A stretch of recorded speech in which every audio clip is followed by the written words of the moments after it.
Yo, what's going on, guys? I'm here today to do a review of Blade and Soul Episode 2.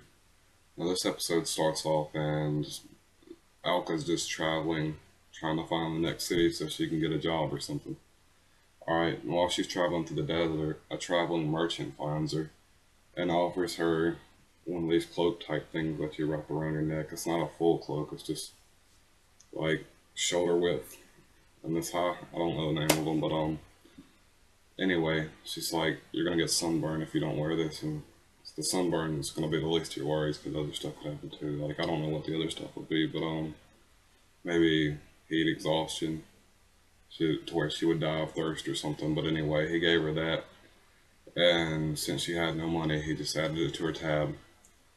And then he told her where a kingdom was, so she went to the kingdom to make some money. As soon as she got into the kingdom, there were so many people trying to actually turn her in. Well, there was one dude trying to turn her into an escort as soon as she stepped foot in the city, and there was other dudes trying to basically get at her.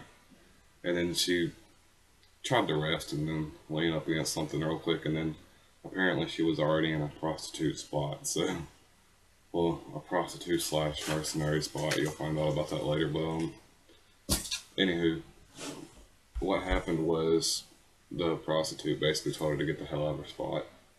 And so Alka goes to check the mercenary board or the bounty hunter board, sorry. And her bounty was up there for 7,000 Jenny. Now I'm not aware of how much 7,000 Jenny is in this game because generally games that use a copper to gold currency, it's like 100 copper equals 1 silver, 100 silver equals 1 gold. I don't know how much would equal 1 Jenny. Maybe it's a currency in another city within inside the game. Now I believe this city's called Colum, but I'm not sure.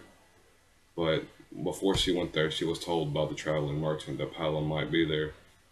And while she's sitting there checking out the board, another bounty hunter basically jumps up and tries to like hug her or something, and then she puts dodges her and puts her in an arm lock.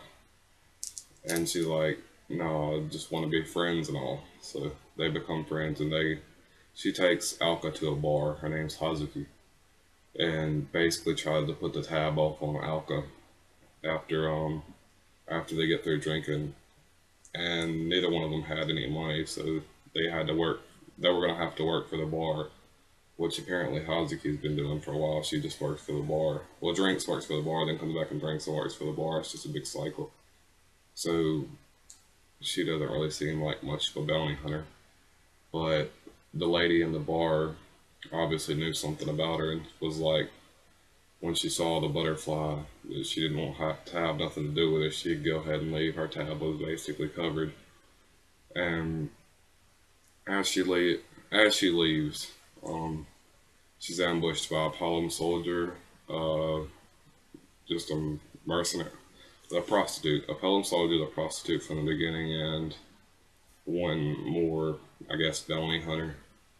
And they're all arguing who's going to get the bounty. And then while they're arguing, Alka takes out one of them, which was the prostitute, and then the gun fell. And the other two started fighting. She takes out the prostitute. The gun fell and shot one of them. So all three of them wound up dead in the end.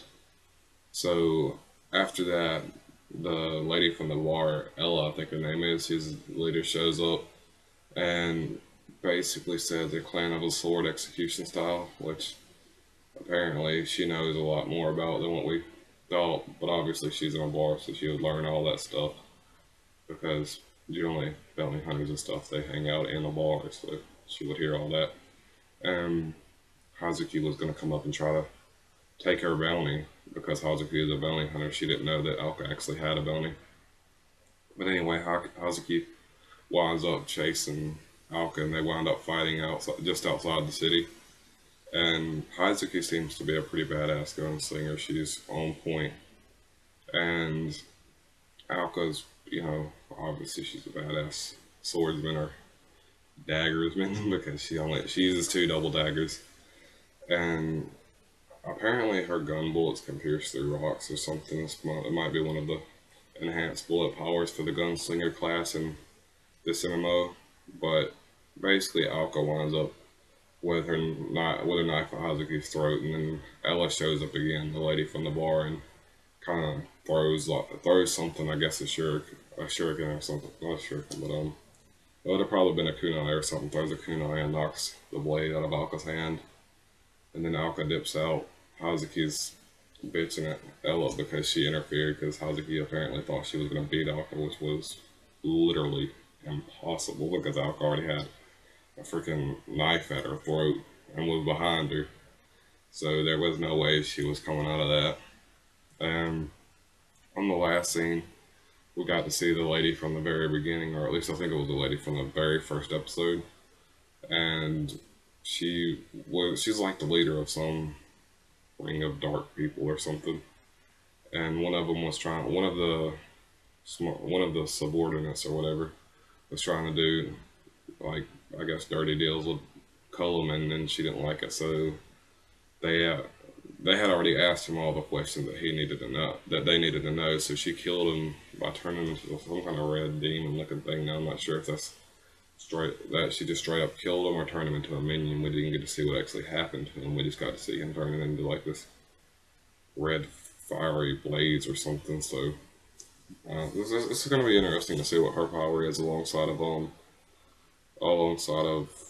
what we already know about Hazuki's power and Alka's power. So I'm assuming she may be like a sorcerer of some sort, or maybe a conjurer who needs a sacrifice in place to conjure a more powerful demon, and maybe all these people up under are conjured up.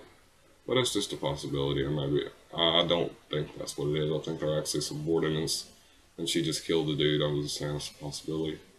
Overall, the plot progression we got to see very little plot progression because hasn't nothing really happened that was directly linked to plot. So there's not much throughout. We got her leaving the city, and we got a little bit more on what's happening with that band that tried to attack her in the very beginning. Plot progression is probably like a 5 out of 10. Character progression, we got to see Hazuki's power. We got to see Hazuki's pretty badass actually. We got to see Alka fight again, and we got to see the first lady that Alka fight. We got to see her power, and we got to see that basically that traveling merchant snaked her out. So that added on the plot progression. But overall, this episode is probably like, since the fight was kind of badass, I'd have to give it a 7 out of 10. But I hope they fight again because this fight really wasn't enough to pull it out. I mean, pull out all the stops in both of them because it ended fairly quickly. I imagine Hazuki's going to become a whole lot stronger, and they'll wind up fighting towards the end of the anime, and that'll be pretty fucking cool to see because you rarely see gunslingers and swordsmen fight because generally gunslingers just straight up have the upper hand on swordsmen. But I want to see a more interesting thing, like I want to see just how well she can control that secondary blade coming out of her one dagger. Like, you got your dagger, right? And then you got the little curved blade, and then you got the little blade that sticks out right here, that comes out into a chain. I want to see more on that because I think that's pretty badass. But overall, yeah, 5, 7 out of 10 on this episode. Alright guys, peace.